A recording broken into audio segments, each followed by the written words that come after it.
بسم اللہ الرحمن الرحیم۔ السلام علیکم۔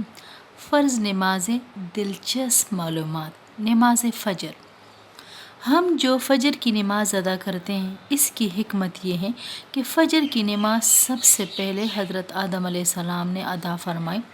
جس وقت اللہ تعالی نے ان کو دنیا میں اتارا اس وقت دنیا میں رات چھائی ہوئی تھی۔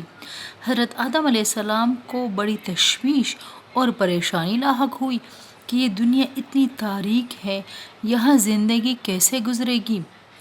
چنانچہ خوف محسوس ہونے لگا۔ اس کے بعد آہستہ آہستہ روشنی ہونے لگی اور صبح کا نور چمکنے لگا۔ صبح صادق ظاہر ہوئی تو حضرت آدم علیہ السلام نے سورج نکلنے سے پہلے 2 رکعتیں بطور شکرانہ ادا فرمائی۔ یہ 2 رکعتیں اللہ تعالیٰ کو اتنی پسند آئی کہ اللہ تعالیٰ نے ان کو حضور اقدس صلی اللہ علیہ وسلم کی امت پر فرض فرما دیا۔